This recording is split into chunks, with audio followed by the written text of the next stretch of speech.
ready. Today I'm going to tell you why golf is the hardest sport in the world to play. And to begin, I'm going to talk you guys through a pre-shot routine and everything that I have to think about before I hit a shot. So we're going to pretend that I just have a normal approach shot into the green. Now the casual golfer, who according to Golf Week has an average handicap of 16.1, is not going to consider most of these things, but to be good, you have to. So first, you're going to have to find the yardage and you have to pick your club.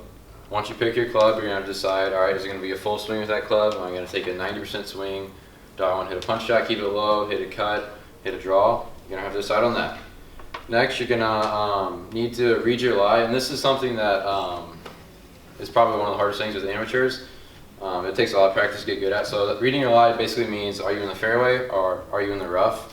If you're in the fairway, it's pretty simple. You're going to have just a pretty simple shot. But if you're in the rough, you're going to have to tell whether your ball is buried in the rough. If it's going to come out dead, you're going to have to take a bigger swing at it. If it's going to jump, which means the grass is going to get in between the ball and the club face and it's going to go further than you expect. So that's one thing that amateurs really struggle with when approaching the shots. Next, you're going to want to determine the wind. If you're with the wind, against the wind, where you're going to have to start the ball to account for the wind. Next, elevation. Are you going uphill? Are you going downhill? And how many yards is that going to affect your shot?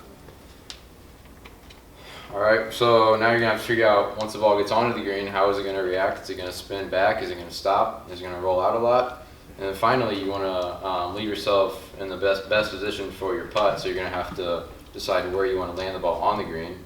For example, if you have a two-tiered green that goes like this, you don't want to leave it up here, so you have an impossible putt.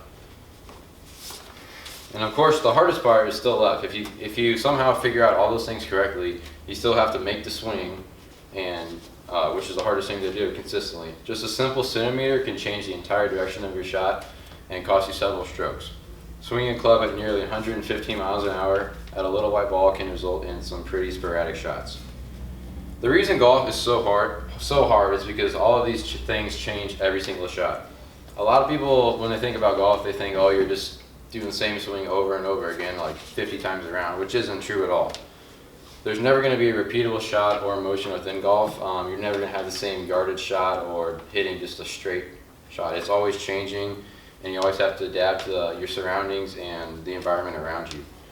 You have to be great at every aspect of the game in order to be good. You can't just be a really good driver of the golf ball and suck at the rest of the game and expect to play well. You have to be well-rounded and really good at everything you do. Golf is the most humbling game and has ups and downs like no other sport.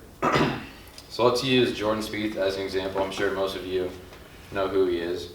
So in 2017, when he was 23 years old, he just won the Open Championship, which is a major. That was his third major, and that was his 12th win on the PGA Tour.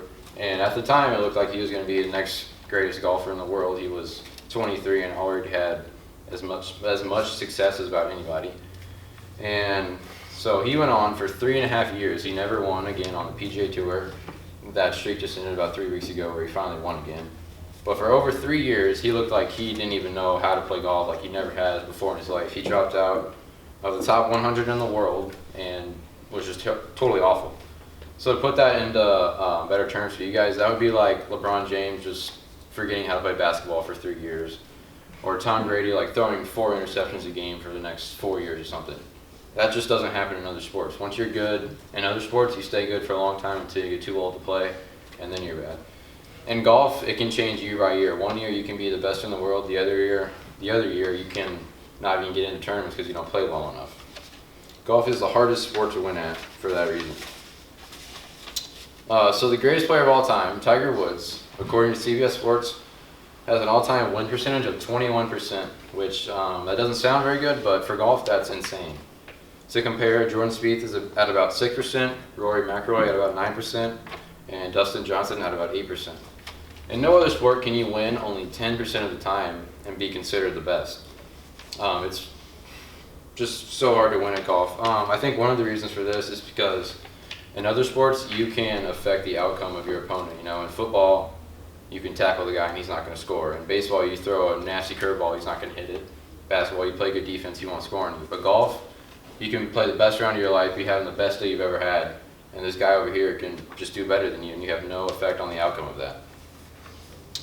Also, one of the things people don't realize is that golf is the most mentally challenging game in the world. There's no team to help you, and if you're playing badly, you simply just have to deal with it that day.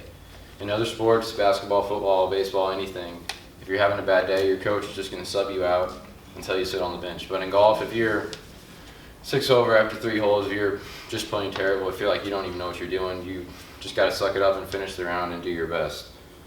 Most people will agree that golf is not a very physically demanding sport, and I will agree with that, but you do have to be in some sort of decent shape.